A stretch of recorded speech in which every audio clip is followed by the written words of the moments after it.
We here at the First Last of Nerdum are excited to bring you another brand new show where we turn our attention from the screen to the page. This is Flipping the Pages with ML and Tom, the series where we dive into the comic book runs, graphic novels, and collected editions to see what still resonates, what holds up, and what's worth your time. Each episode will bring you a comic series or collection, crack it open, and talk about the story, the creators, the themes, and whether it earns a spot on your shelf, as well as if there's any follow-ups or current news around that topic or title. I should say title. This week, we're spotlighting Marvel's new graphic novel line, the Marvel Premiere Collection, which brings some of Marvel's most iconic storylines together in accessible, reader-friendly editions. And we're starting with one of the darkest and most beloved modern Marvel tales, Old Man Logan.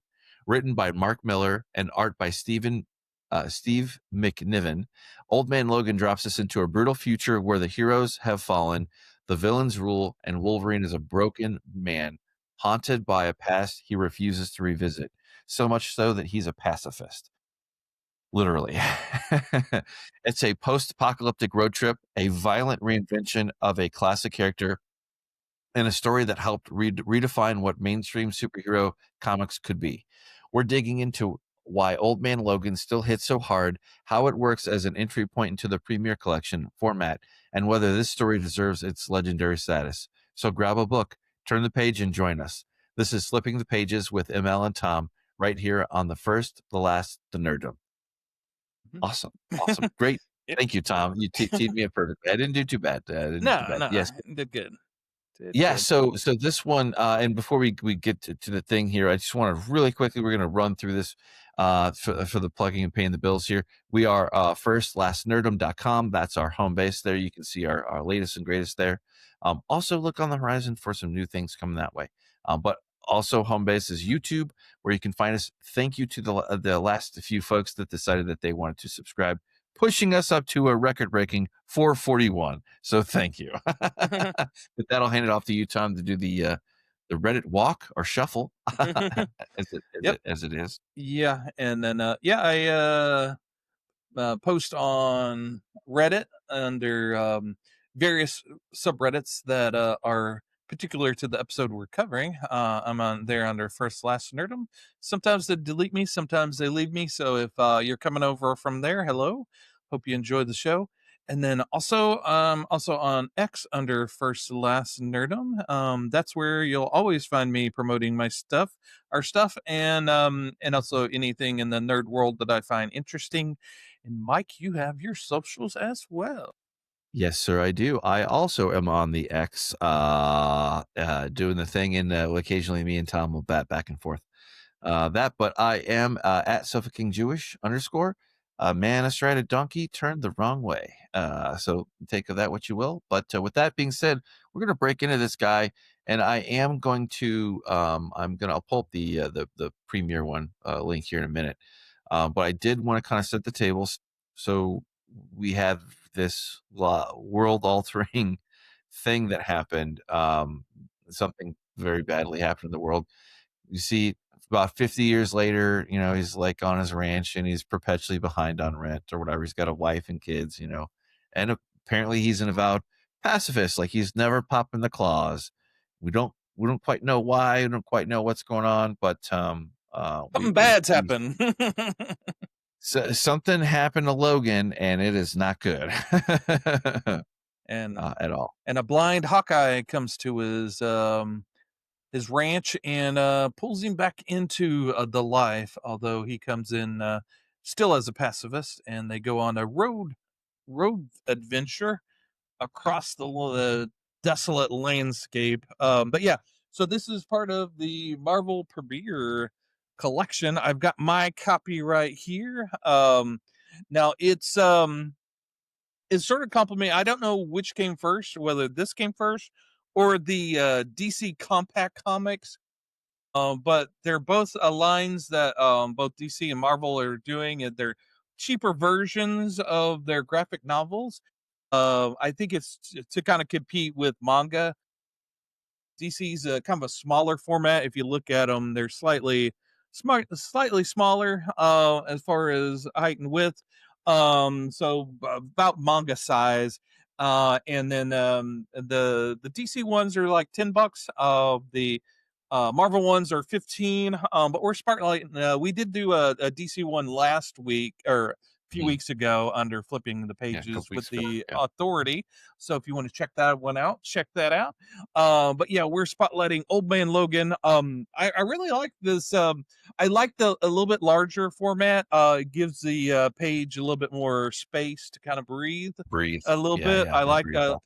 and Steve McNiven's art really needs that. You really want to just soak into that artwork and take a look at it. But yeah, and also the cover instead of glossy like the other ones, it's kind of a smooth, kind of soft cover. It's just fun to touch. But yeah, so just wanted to spotlight the physical media. I know you're the digital guy here. You've got the digital video there. But yeah, definitely worth checking out if you're a Marvel guy. I know the Old Man Logan's come out in various versions and collections. But originally it came out as regular issues of Wolverine. The first issue was number 66. It went to 72. And then there was a follow up with a giant size Old Man Logan that came out to complete the story after a few years. So now the completed Mark Miller Steve McNiven saga has come out, and you can get it, like I said, in the premiere edition. I always thought Mark Miller, his name was Mark Millar, but evidently it's Miller. So even though it's spelled with a AR, so I've always been wrong. Being into comic books and not really back in the 80s, 90s, and even the 2000s, you didn't really see videos unless you went to a convention, which I was always far away from one. You never really heard these these writers and artists' names pronounced. You always read them, so I've constantly, through the years, have mispronounced people's names. So apologies if I've ever mispronounced your name. I'm still a huge fan. But yeah, I'm just looking at the art. It's a beautifully It's beautiful. drawn Yeah. drawn comic book, and it's got a lot of hallmarks within like Western genre. There's a lot of Mad Max baked into the story. At the time, I We this did is just say that. actually Yeah. this week. Me reading it was my first time reading it, even though I was a huge X-Men fan back in the day. Um, this came out when I wasn't really into superhero comics. I was I kind of ended my run on X-Men when Chris Claremont left. I was like, okay, well, that's my favorite writer. Anyone that comes after him, is it going to be good? And then when Spider-Man, Todd McFarlane took over and started writing and drawing him, I wasn't really into McFarlane's art, so I kind of like, okay, I'm saying goodbye to Spider-Man, and then I got my pretentious. I think I talked a little bit about my pretentiousness of the '90s with when we were talking the Killer, our first last podcast. I kind of got pretentious with movies. I also kind of got pretentious with comic books. I'm not really reading superhero comics anymore. I'm getting into independent comics where they're talking to doing some really cool things, and I'm getting into Vertigo with these award-winning interesting stories. I'm grown up. I don't need these superheroes. So yeah, I wasn't really reading superheroes when Wolverine this came out. But I was aware of it. If you were in comics, you knew about Old Man Logan, and I was interested. But I kind of missed the boat on it. So it was easier to just keep selling than to look back. But I'm glad we decided to cover this in this because I don't know when I would have got around to reading it if I didn't. Well, I was gonna say too, yeah, I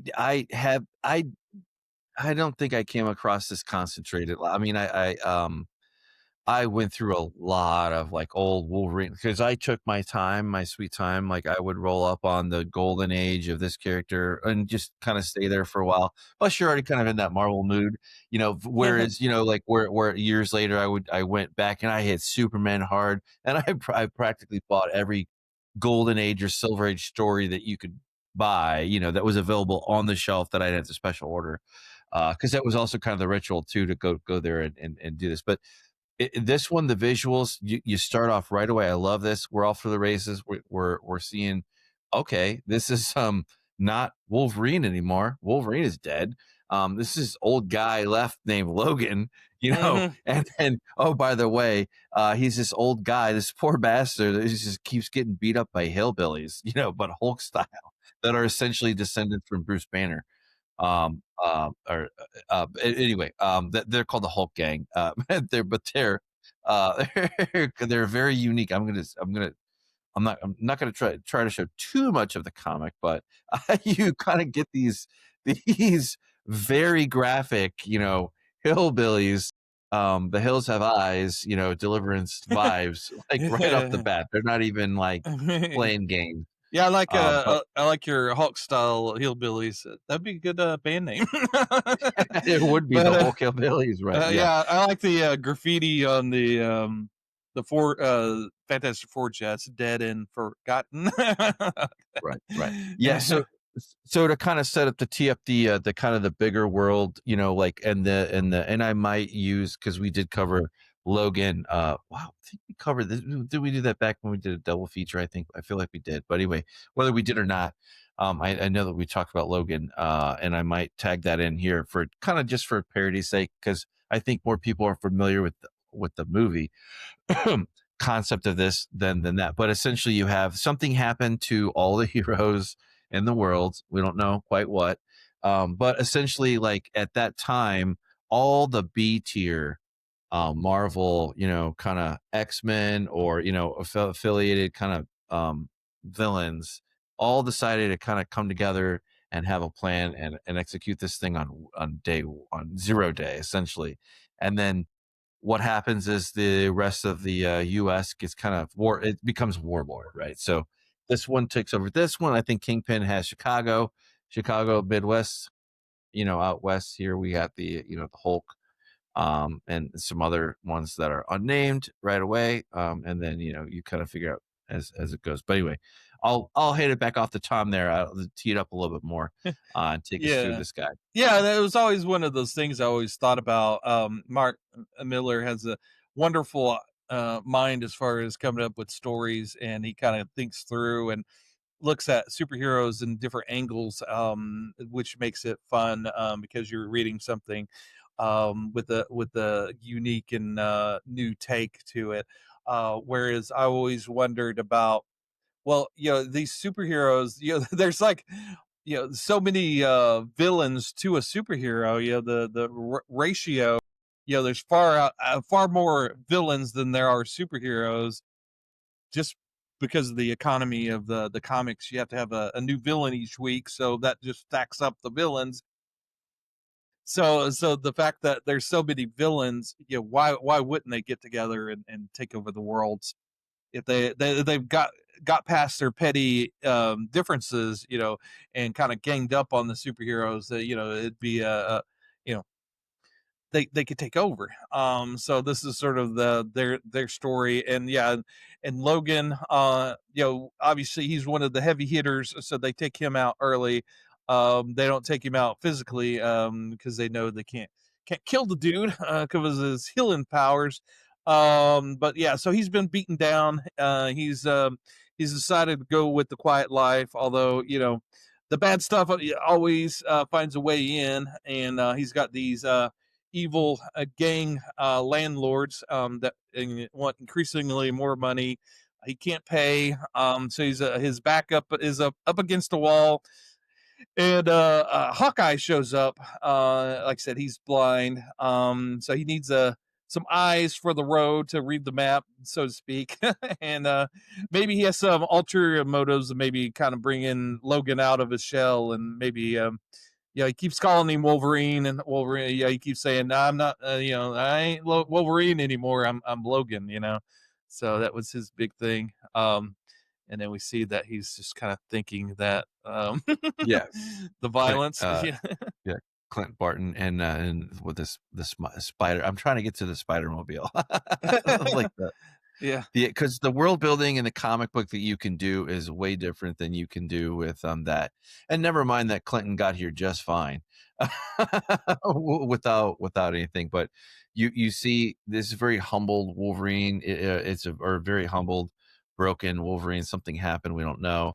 And then here's the adventure. Here's the and I love that that's what I was alluded to. I alluded to it a little bit soon, but they include the map, but it kind of highlights the road ahead. Like whereas okay, like the contrast to this would be the movie, where it was Professor X, and you kind of already knew like what happened, how that happened. Essentially, you kind of put two and two together, like probably third of the way through the movie, but. You have that like, whereas the villain is different. The actual real villains, um, and this one, but you get into this one. This one was really good. I really loved it. Going back through and reading this. Yeah, you're right. You are the physical media, and I try to when I can. But for this one, I already had it on digital, so Digital. it was like Mhm. it was already part of my Kindle, whatever the fleets me for more money, Amazon. Please, daddy, please be gentle, daddy. Anyway, walled garden it is. Um, but yeah, you get this. They leave, and then they get on down the road, and then they start to see the Yeah, it's sort of a you start to see the totality of the world building here. And right. I love the comic books are always going to be way zanier than the movie, or the big screen to a certain degree. But that's where this is the strength of this being the genre, the medium being comic book. It helps immensely with that. And you had mentioned too Western too.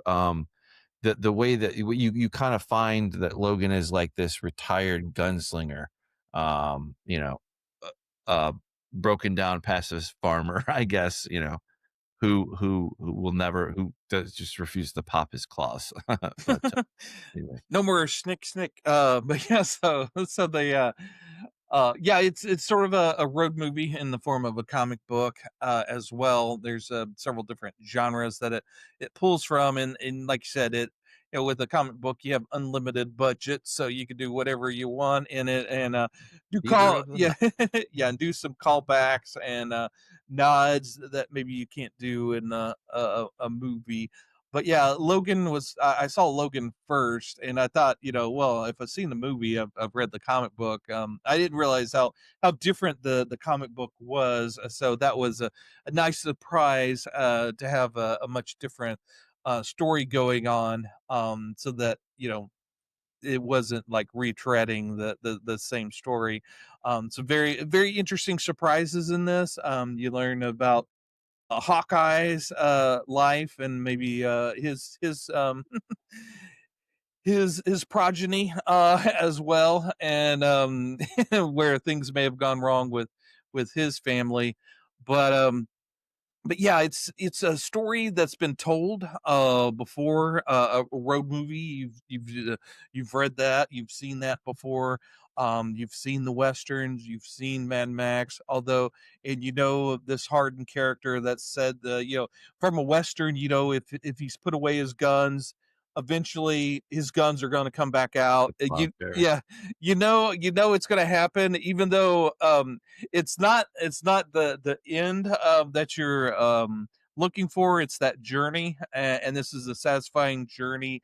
And when you get to that satisfying ending where it's headed towards, there are some surprises, and there are some interesting takes that he does do with the story. And again, the art's amazing. It really kind of spotlights. I can't really think of any other artist that would have done this justice. It gives you that full kind of western look to it, and the fact that it was like just with the ongoing Wolverine series, that it just kind of plunked there in between, and with not much fanfare, whereas nowadays it would be its own kind of black label, or elseworld version of it, and it would be promoted to the 10th degree.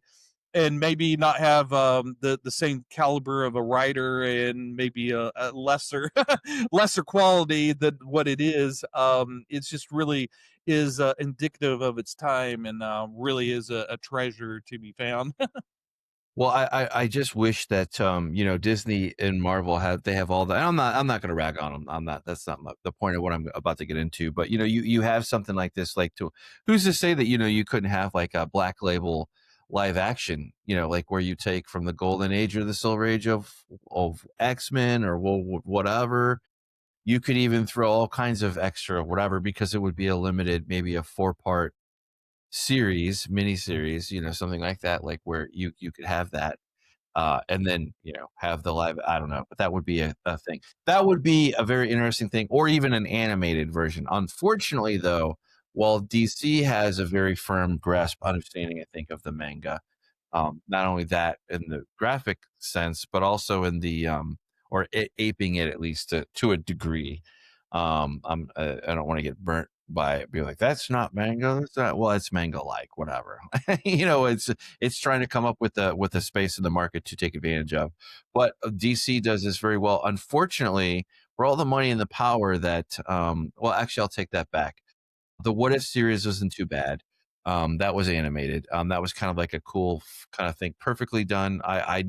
Never had a problem with that because it was like the whole premise of it is supposed to be way off. It's like that would be like expecting the Twilight Zone to not be the Twilight Zone. Like you get that What If that storyline. But DC does the animated movies much better for like Justice League and some of the other more classic storylines there that are Superman or whatever that I appreciate. I wish they would do that more with some of this other stuff. But anyway, I guess that itch is kind of scratched with X-Men 97, I suppose. But that was a whole other thing. We kind of covered the first Yeah. few Well, so and for a long time, both X-Men and Wolverine were the property of Fox. So yes, right. and Disney has acquired it. So yeah, I could see. Yeah, I think they're done with What If. They did cover like Marvel Zombies within What If, but yeah, I could see maybe in the future once they go in all in on X-Men, them doing like an animated uh Old Man Logan series. I'm sure. That would be Yeah. perfect. I mean, it's just it's begging for that. I mean, they already did with Logan, and they changed some things up, obviously some fundamentals to make it Yeah. more work. But Yeah, um, and Hugh Jackman's getting older, getting more in the shoes of Old Man Logan. So, and I'm sure you could they're gonna probably do that's you fun. really wouldn't twist his arm to come back and redo the role of Old Man Logan. So if they want to go the live action route, they could do that as well. But Well, yeah, God knows they're bringing back Chris Evans to be Captain America. So I think I saw that in their Doomsday or whatever the hell trailer. I don't know. yeah, I don't. Me and Tom don't keep track on the latest and greatest on the Marvel side sometimes for this things, yeah, but this is a rare exception, like where you're always going to get a better deal with the theater of the mind, and you get this classic thing and the quality, I guess, I'm kind of a nerd and I kind of chase that digital kind of e-ink, others might be your iPad is perfectly fine. Your iPhone is perfectly fine. Any modern, device is perfectly fine. But it is kind of fun to have that and be able to, you don't need batteries you just need a good light source. I don't know about you, but the older I get, the more I need better light, to read, and take advantage of these. But, let me get my peepers on. yeah, let me get my cheaters on here.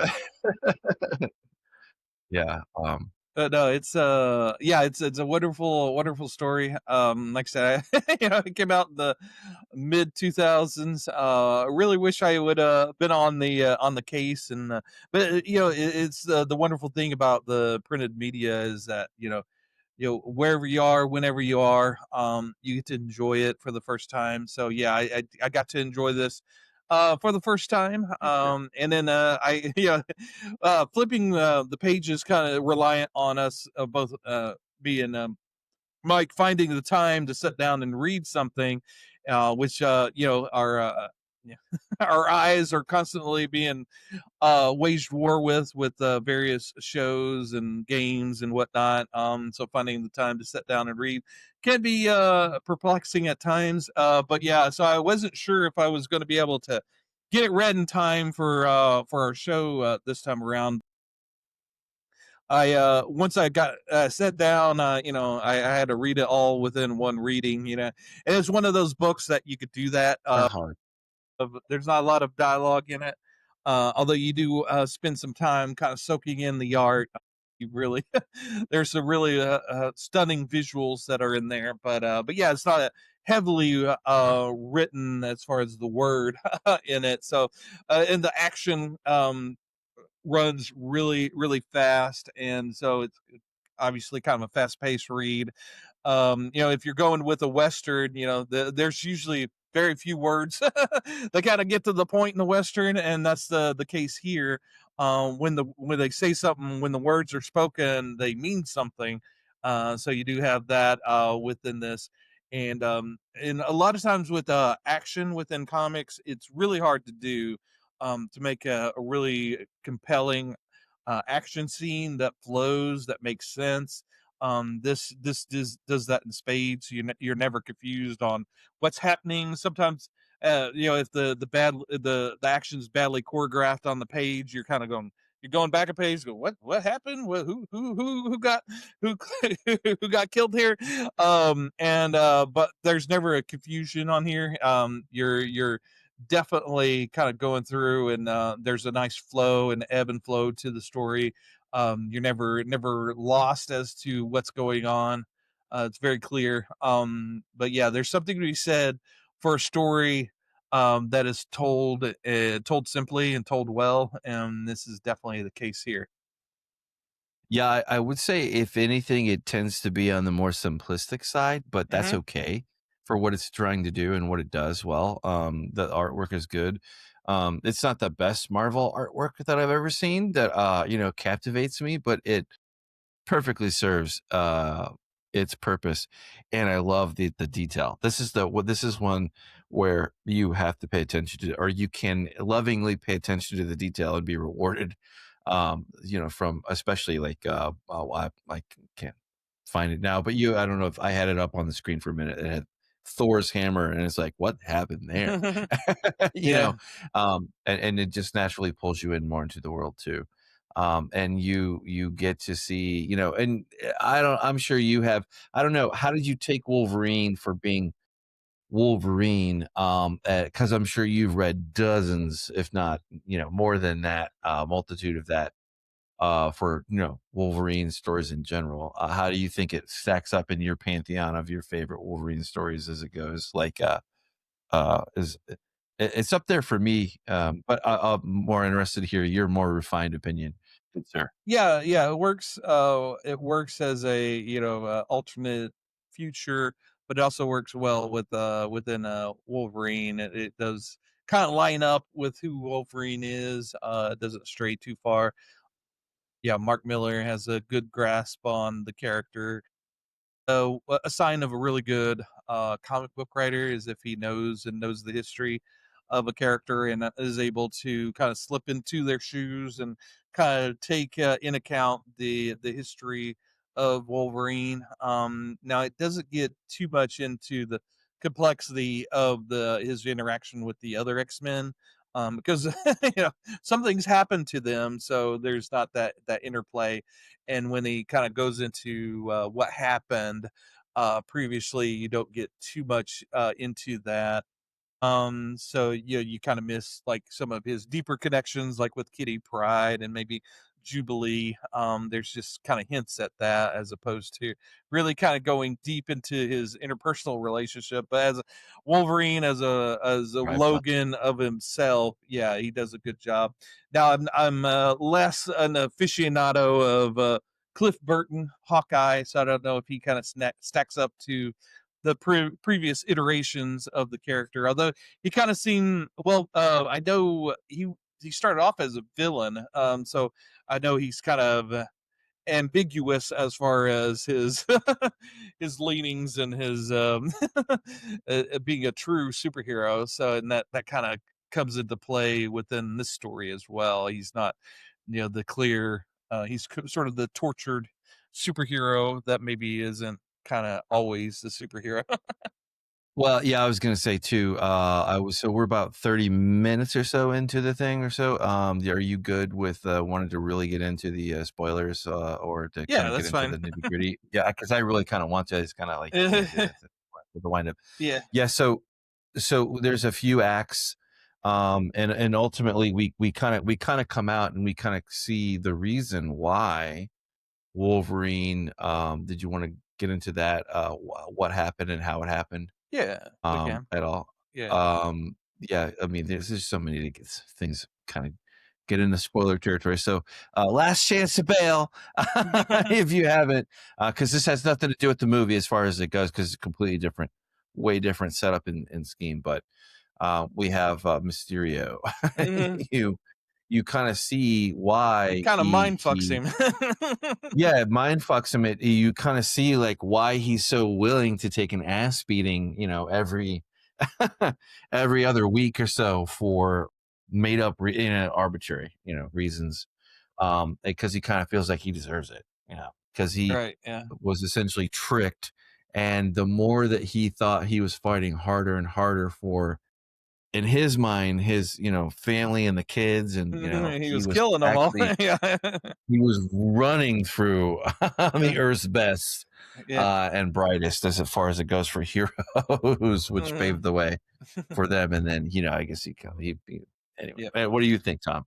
Yeah, that was kind of ingenious to It was. kind of set up to it. Yeah, like I said, yeah, it's a simple story with a lot of interesting surprises. Like you learn that Cliff Burton, one of his wives, are the daughter of Peter Parker, and he is, and then Yeah, yeah, yeah. yeah, and then Hawkeye's daughter turns out to be a villain in her own right, wanting to take over E- Kingpin's area. Even Yeah, worse than the Kingpin. Even fucking worse than, yeah. yeah, It was already bad enough, but like this one is just like it was just about power. yeah. Like, Yeah, the story um, kinda keeps beating down the characters, to the point where, yeah, where Hawkeye takes a bullet to the head, and, it really pushes, you can see where why it would push Logan to the extreme of, finally popping his claws, snick, snick,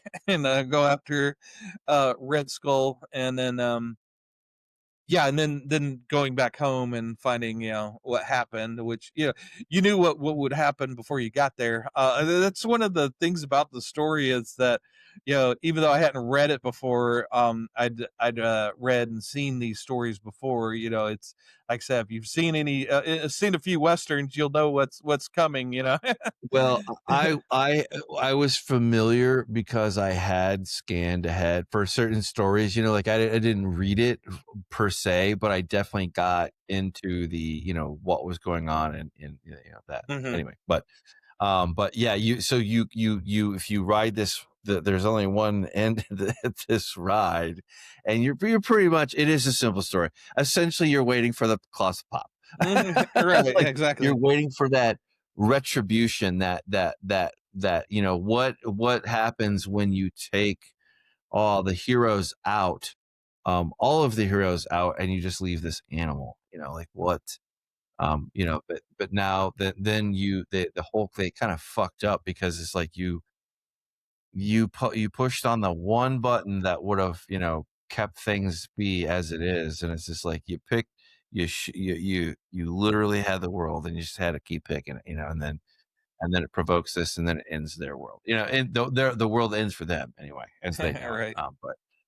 But beautiful artwork, and Yeah. And, it really gets to you. It does differ quite a bit from the movie, because comic book, you can be a little bit wacky and zany, and suspend the disbelief. Some very well, actually. yeah. Like we covered in the Authority. I really enjoyed the artwork. um, and I really enjoy this, where we get to kind of slow down and take our time. So on that, flipping the pages, like not necessarily going to pen us down at weekly because I think that's a little bit much. But I think that you probably like bi-weekly, couple times a month, when we have the time to actually put it in and really enjoy Mhm. these storylines. But Yeah. Yeah, we're I love these don't hold back kind of storylines on the side yeah, that are absolutely. more Yeah, gritty, adult and mature and simplistic all they may be, but still very well, very good. absolutely. And like I said, we'll probably stay towards the graphic novels, but say if we read like a really cool story, current story, we may do like a focus on one issue of a comic. We're not going to stay pinned down as far as what exactly the show is. Like I said, yeah, and Mike, we may bring like a novel to the table to discuss that we've both read. So we'll keep it kind of loose. Flipping the pages can include, like I said, anything with pages. So so yeah, if you guys have any suggestions, I was going to say that Mark Miller, he created this interesting world, which obviously Marvel being Marvel and comics being comics, they've dipped back into. I know that they've had like a Hawkeye, Old Man Hawkeye series, and I think they've done other Old Man series with different characters, and I know that they've done like audio stories as well. I haven't invested too much into Yeah, that, but yeah, they have. I noticed that on my Audible because I Mhm. will forever hook me up into grandpa home, where it depends. I'll probably still be paying like forever and a day for it. But I've noticed that I've seen some more DC ones in Audible and X-Men ones as well. Very intriguing, I gotta say. Like it. I did download a couple, and you know what? I Now that I think about it, I should probably do a review about it because I did listen to one in my voracious Audible appetite. It's that time of year for winter. Man, I'm already going back to some of my favorite sci-fi books that are current out there that are not necessarily something I'll cover here per se, but this one is something that you need to run and go read. It's a perfect starting point for if you're more on the Marvel side than the DC side. Although I would argue the DC side was probably a little bit more accessible than this because it was made to kind of be standalone. And you didn't have to, like you highlighted when we were covering the Authority, like you have the two main heroes. You don't know them from Boo, but you can kind of figure out, oh, this one is Midnighter, Mhm. and this one is Apollo. Like Right. you get that.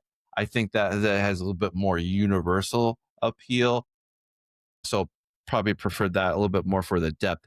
But this one gets it because it's Wolverine. And how do you not want to love, Yep. Bone Claw Wolverine or, Old Man Logan Wolverine, or you kind of have that. And I think they're also that character is playable too on some of the crossover Capcom or the fighty games or the joystick fighty games that are out there. That's kind of cool. All the That you can rage. in the last few years. Yeah, it's cool. Like Yeah. it's just extra coolness that Yeah, you can and get. a little bit more differences between this and DC Compacts. This one, the Marvel one, this is the only one I've read so far, so this is the only one I have opinion on. But it's kind of cool in that it's the DC one's pretty much bare bones as far as extras.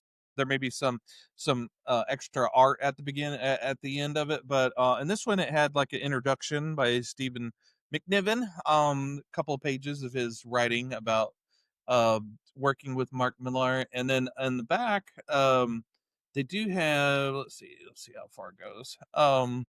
Yeah, this is where the story ends, and you have this much of extra as far as of extra, like you have new variant covers and the line art of some of the covers, and then it also gets into like some of the line art of the actual comic book pages. So you got a lot extra stuff there to kind of look at. Very very Western looking there, but That is yeah, cool. like I said, Yeah, I think it's, like I said, it's a little bit more expensive, but it's a bigger size, and I think a higher quality cover and pages, so, but yeah, either one, but Worth with the worth the yeah. worth the price of admission, I take it. So yeah, in DC again, it's usually a little bit thicker, and then as far as page count, but and glossy cover, Cheaper pages. and a little bit less frills as far as extras. Usually nothing extra, maybe a few extra covers, but yeah, not a whole lot of extra. But yeah, but it's cheaper, so you have that. Right, yeah. No, it's great. I love this new series, this new show that we're doing, Flipping the Pages. Mhm. I hope that the comic book, those that are among us that are more their favorite ones, throw in and please give us a comment. We really do love to hear back from that. And with that being said, and kind of having that real human interaction here. So we promise that we'll make sure that we don't contribute to the AI slop. Yeah, Unless it's poking fun at it or whatever as we wish. yeah, So and subject to change, but for the yeah, most part, we don't really do that anyway. yeah, and I really wanted to do a show that kind of spotlighted comic books because I do the comic book shorts where I do a little review. And I know we've picked up a few subscribers, so why not kind of give them a little bit extra as far as a little bit more substantial thing than just the shorts. So it's fun to kind of spotlight various comic books. Yeah, if you have a favorite series that It's that you love, yeah, let us know in the comments. Let us know what you want us to cover because we'll cover. We've got plenty of ideas, but we're always open to other suggestions as well. absolutely. And with that, I've been ML. And I'm Old Man Tom. Keep see you in the funny pages. Yeah, we'll keep the lights on for you.